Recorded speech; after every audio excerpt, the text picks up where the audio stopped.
السلام علیکم ورحمۃ اللہ وبرکاتہ۔ الحمد للہ رب العالمین والصلاۃ والسلام علی رسولہ الامین، اما بعد۔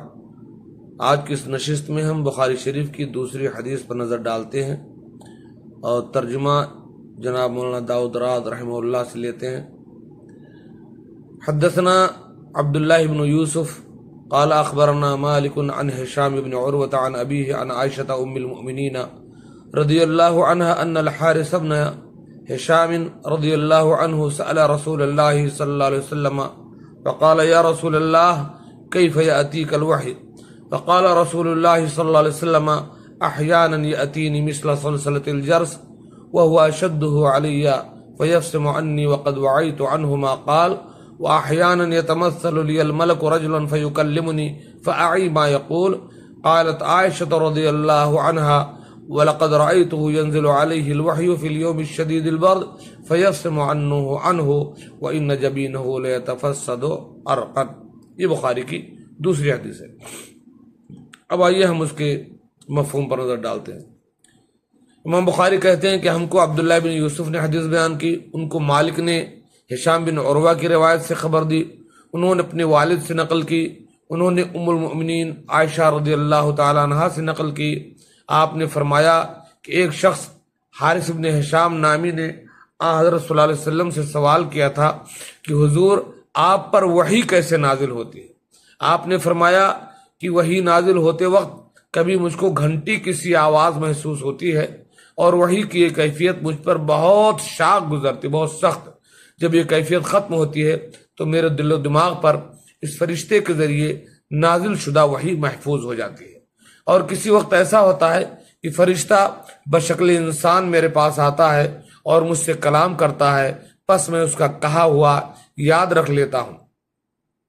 حضرت عائشہ رضی اللہ عنہ کا بیان ہے کہ میں نے سخت کڑاکے کی سردی میں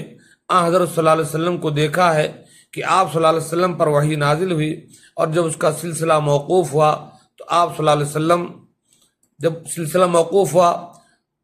اللہ علیہ وسلم کی پیشانی پسینے سے شراب ہوتی۔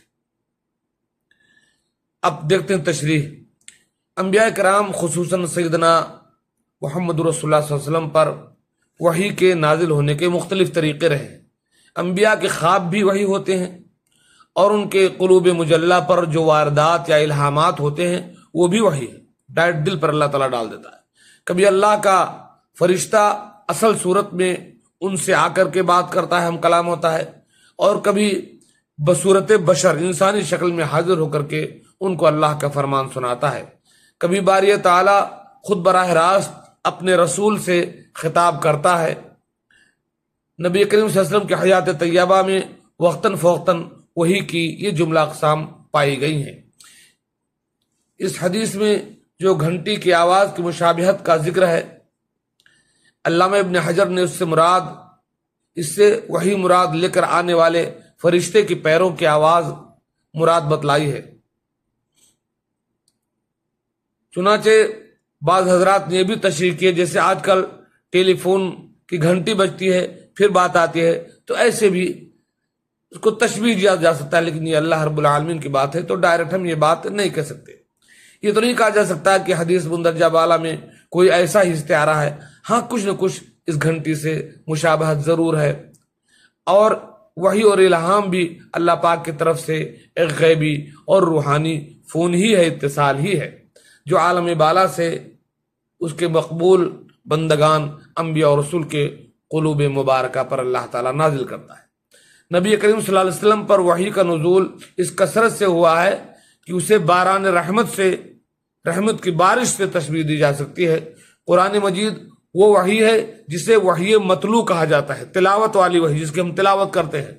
یعنی وہ وحی جو تا قیام دنیا مسلمانوں کی تلاوت میں شامل رہے گی، اور دوسری ہے وحی غیر متلو جو آپ کی احادیث قدسیہ ہیں، جن کو قرآن مجید میں الحکمہ سے تعبیر کیا گیا ہے۔ ہر دو قسم کی وحی کی حفاظت اللہ تعالیٰ نے اپنے ذمے لی ہوئی ہے، اور اللہ کے نبی صلی اللہ علیہ وسلم کی نبوت سے لے کر کے آج تک اس پورے عرصہ میں جس طرح قرآن کریم کی خدمت و حفاظت کے لیے حفاظ، قراء، علماء فضلاء مفسرین پیدا ہوتے رہے ہیں، اسی طرح احادیث نبویہ کی حفاظت کے لیے اللہ تعالیٰ نے گروہ محدثین، امام بخاری، امام مسلم وغیرہم جیسوں کو پیدا کیا، جنہوں نے علوم نبوی کی وہ خدمت کی کہ قیامت تک ان کے احسان سے ہم ذمہ برا نہیں ہو سکتے۔ حدیث نبوی کے اگر